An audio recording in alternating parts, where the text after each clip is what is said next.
Today I'm going to be making a pair of sweater drying racks. My wife asked me to make two of them, and these are basically just a little platform where you stretch mesh over it so that you can lay out a sweater to air dry nicely. And she wants me to make two of them, but we want to be able to sort of nest them together when they're not in use. So I came up with an idea, and I'll throw up the SketchUp file that I'm working with here, but it's mostly going to be out of like 1x2 pine, and for the material, I have these pine headboard and footboard that I salvaged from the trash some time ago. I want to take off the old finish, and the easiest way that I know to do that is to run them through the planer, but these both have this thick section on the top of them. So first I'm going to run them through the table saw to cut that off, and then we can proceed with running them through the planer.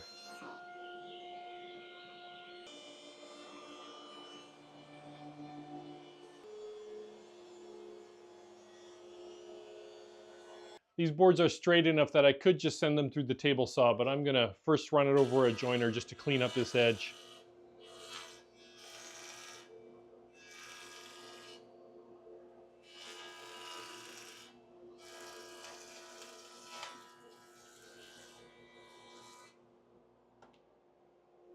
All the pieces in this plan essentially start out as 1x2s. So if you wanted to make something like this, you could just, go to your local big box store and buy a whole bunch of 1x2s.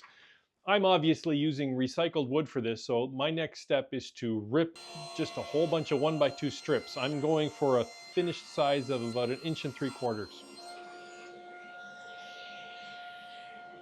I don't like to waste wood, so I was thinking of leaving this last piece, but I also really don't like big knots, and so since this wood was free, I think I'm just going to rip all of it into 1x2s, and then that'll let me aim for mostly clear wood for my pieces, I think. So I've been doing some laying out and figuring, and I need 6 longer pieces, about 34.5 inches. So I've laid out 7, so I've got 1 extra. And then I've got 3 other boards for the shorter pieces. I need 4 that are about 32, and I should be able to actually get a 32 off of 1 or 2 of these, and then everything else will be used to make the legs. So actually, I think it's a good thing that I ripped up all of the pine so that I can be fussy like this. So a bunch of cross-cutting now. And after I've cleaned up all the ends, I'm lining up all 7 at once on my sled here, and I'm going to line up the ends and clamp them all together. Then I can mark them all to the 34.5 that I want and cut them all at the same time, so they're all guaranteed to be the same length.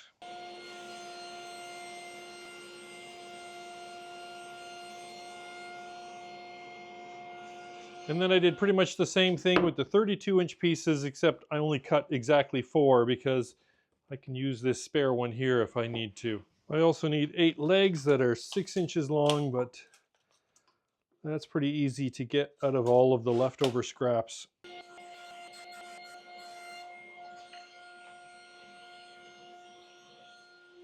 Again, I cut some extras, but there we go, all the pieces we need. And in case you're curious, this is what's left over from those 2 headboards after I cut that up into all my strips.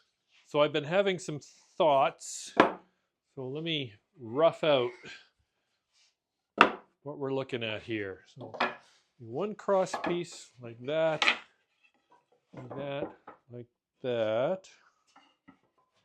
And also, while we have it set up like that, the legs are going to be going something like that. So it's upside down right now. Just 36 by 32.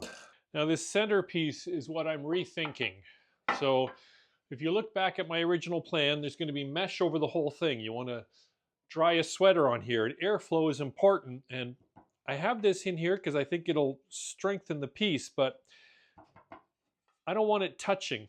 And at first I thought what I would do is I'm just going to round over the top, but I think what I'm going to do is I'm going to take the center dividers and I'm going to rip a 1/2 inch off them so they're definitely shorter. So hopefully the mesh, even if it sags a bit when there's a sweater drying on it, it's not going to touch, so we maximize the airflow.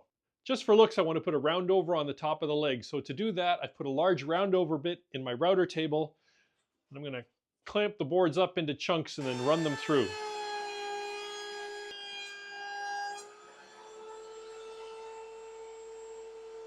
And since I already had the router table set up with the round over bit, I thought I would take those cross pieces and I ran them both through the router table.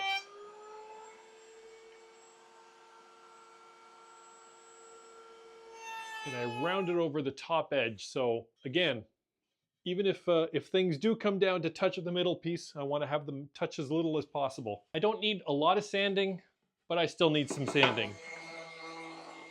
After sanding, I took a look at all the pieces and I found the ugliest piece and I rejected it, and then I took the spare and cut it to size. So now we have 4 and 4, and then this one is going to get put aside for some other use.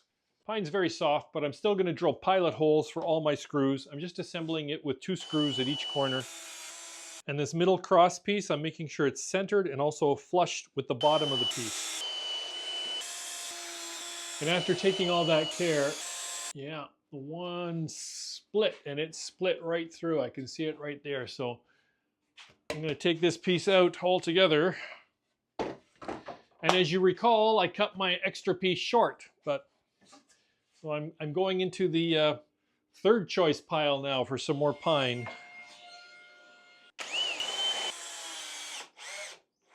So the fabric webbing is going to stretch over the top and around the sides, so I'm going to put a round over, just a small one, all around the top edges so there's no sharp corners where the fabric is being stretched over the sides.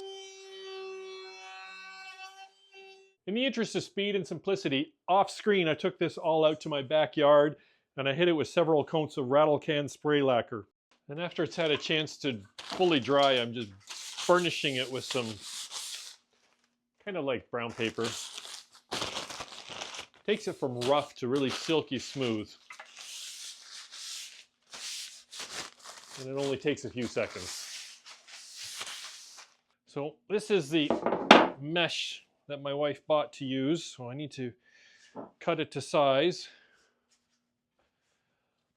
And if you're wondering about the legs, I'm going to add them after I've got the mesh stapled on. I just need it to wrap under for stapling, so I can just cut it here. And so I want to staple it on the bottom, so let's flip it over. And of course, it's very awkward. Since I have a bit of extra, I'm just going to flip it over.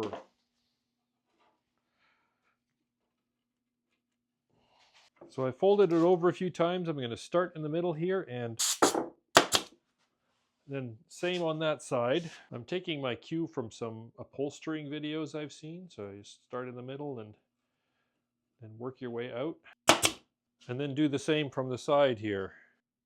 So at first there's going to be a lot of back and forth as I flip from side to side. And now all 4 centers have been stapled, so I'm going to start working my way out. So this is my third corner, and they are a little fiddly, I must admit. I sort of roll over the one side as best I can and give it a tug.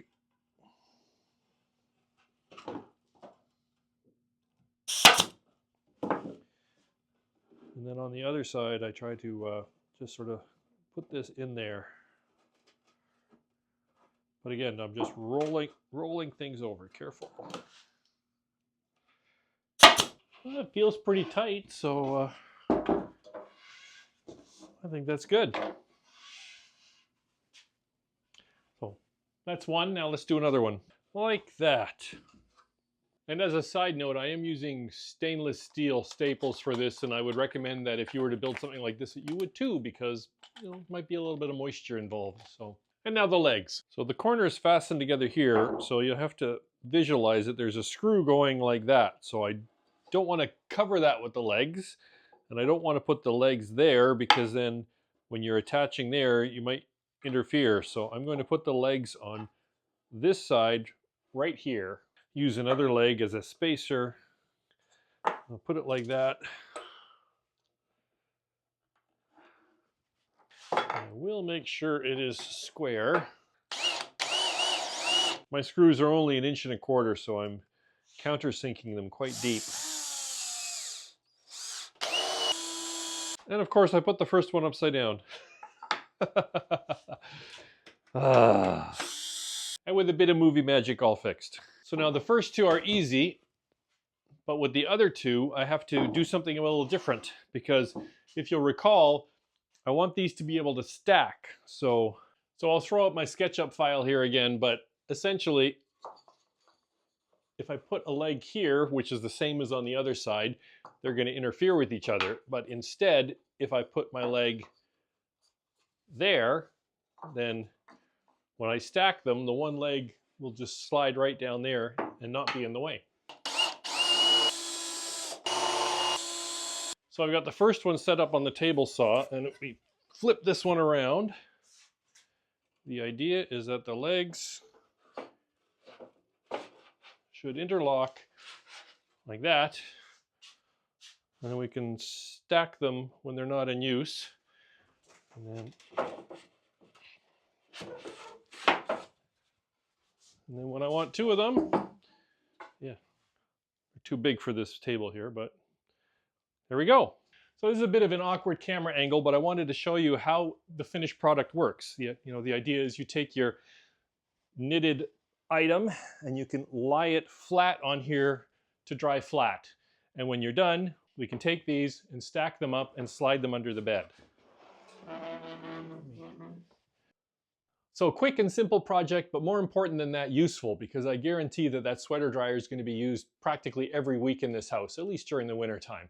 If you'd like to build a sweater dryer, something like that, it's a really simple design, but I'll put up some still images here from my CAD design that I put together, and you can take a look at that and build your own based off of that. But otherwise, I think that's it for this one, and we'll see you next time.